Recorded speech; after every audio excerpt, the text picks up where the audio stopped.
happened? The hag? The fuck's a hag? What? The fuck is a hag? What? They added the Oh witch you Jesus! wanted, apparently. What are you? Oh! Oh no! Oh no!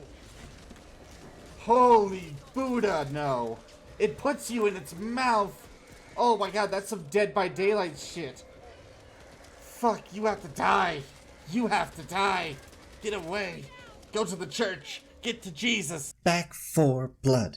The new game from TurtleRockStudios, the original creators behind Left 4 Dead, who have set out to resurrect their old IP for a new generation. Zombies, walkers, Zeds. We've had a ton of different names for these undead beasties, and Back4Blood is no different with the Ridden. Instead of being the classic lurching corpses staggering out, looking for brains in giant hordes, the Ridden here are infested with the Devil Worm, a parasitic critter that can infect you just by being near you. At the start of the game, the Ridden are back from being dormant for over a year, resurfacing with 3 new strategies to fucking end you. Hordes, Mutations, and Bosses. Hordes are pretty simple.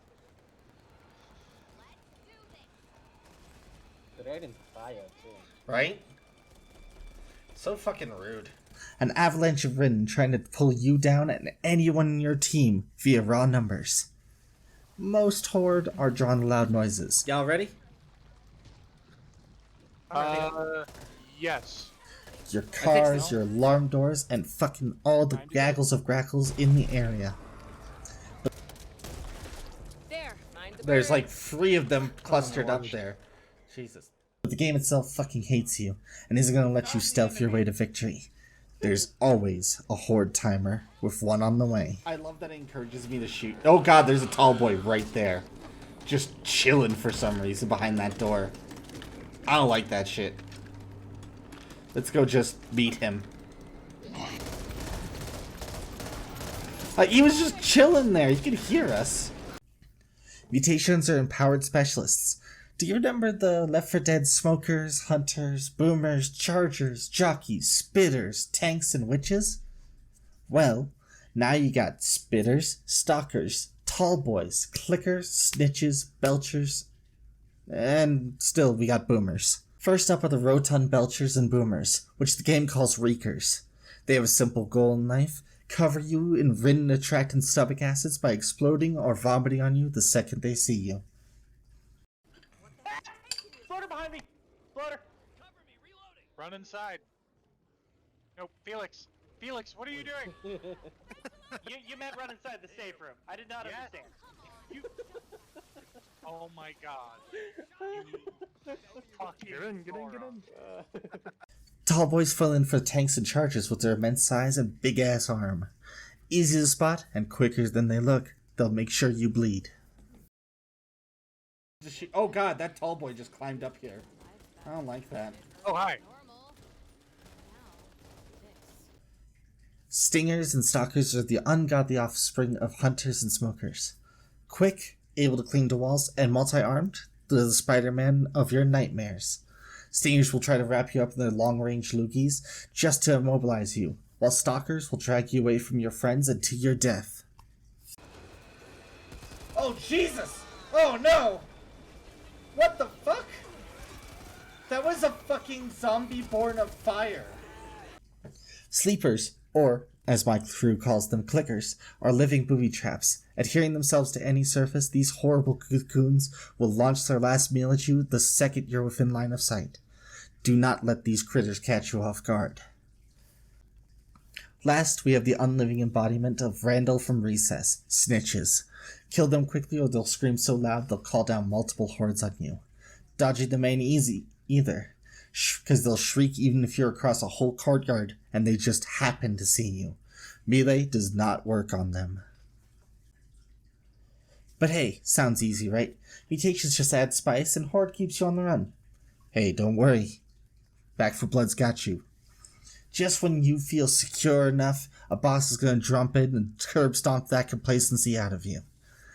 They can either be scripted into a level or brought in by corruption cards that can be found at the start of the level. Sometimes both. The first of these bad boys you'll beat leaves a big impression: the Ogre.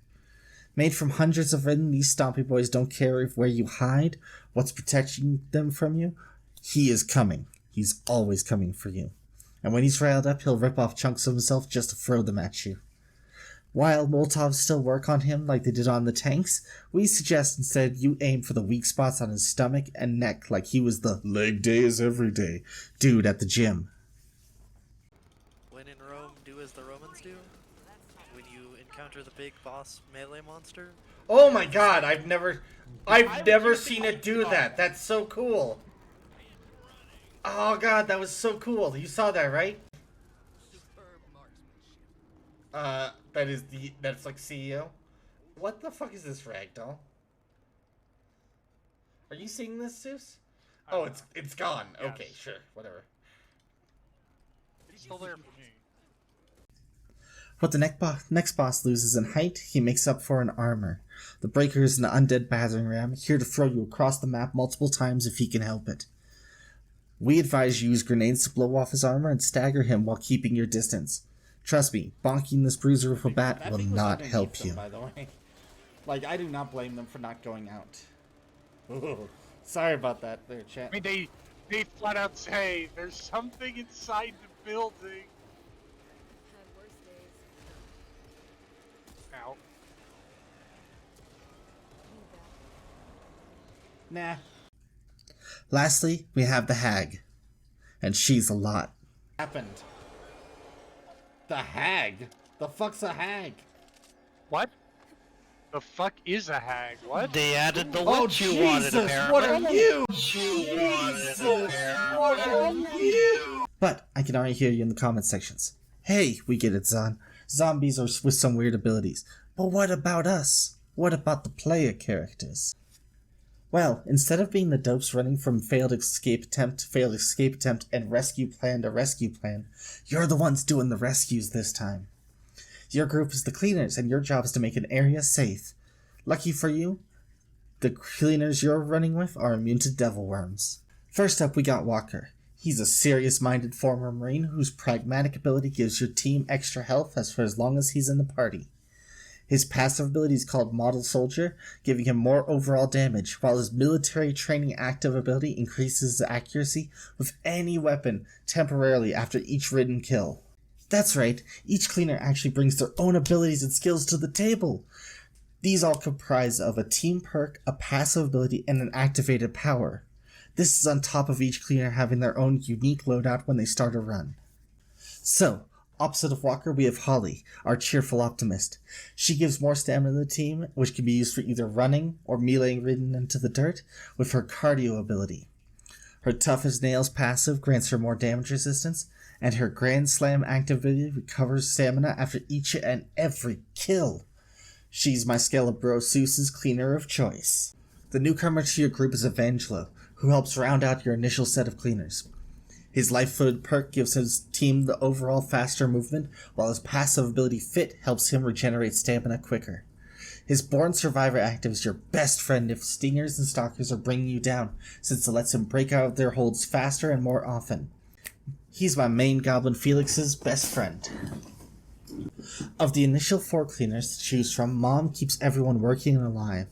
High expectations from this former flower child ensure that the team has an extra down to be revived from, which is handy, since her passive ability Den Mother ensures that you'll have an extra slot for the healing items you'll need to recover from being downed in the first place. Finally, her active ability Tough Love lets her instantly revive one teammate once per level. But Zon, you bray at the obsidian idol you discovered in your closet last summer, why do you keep saying initial cleaners?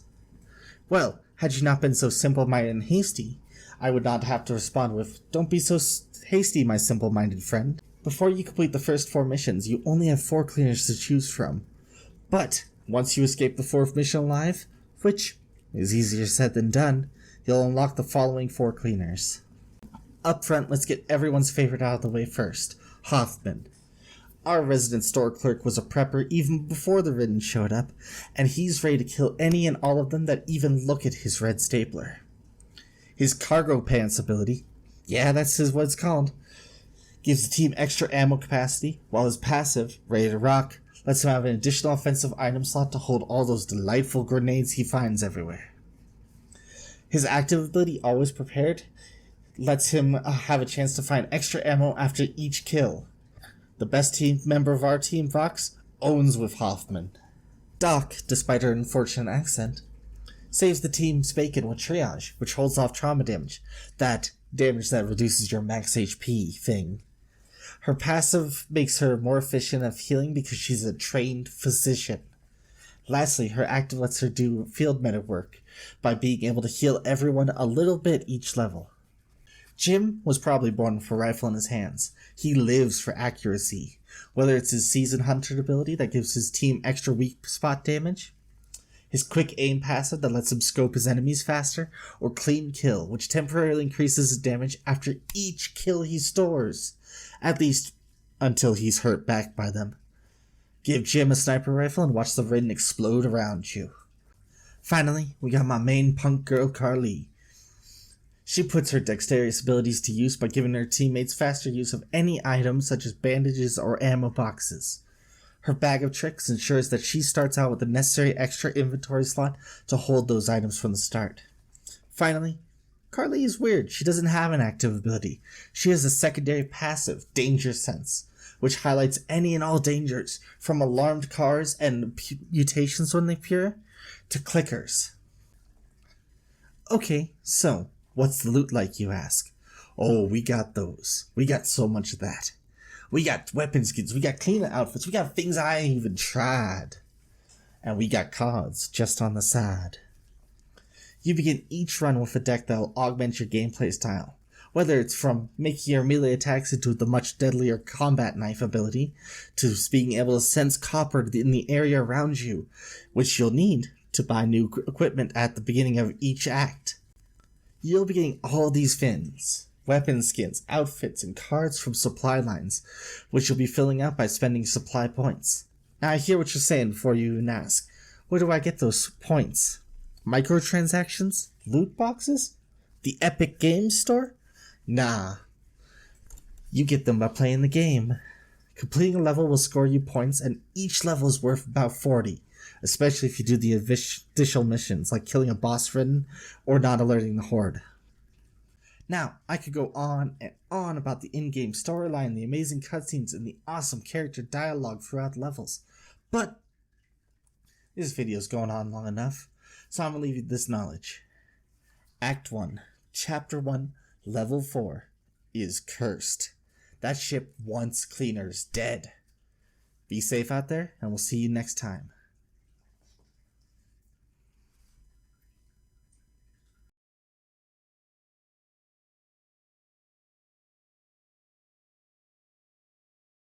Yeah, Okay, guess what I have on me? I got a gripper. I got a gripper. There's a boomer and a gripper.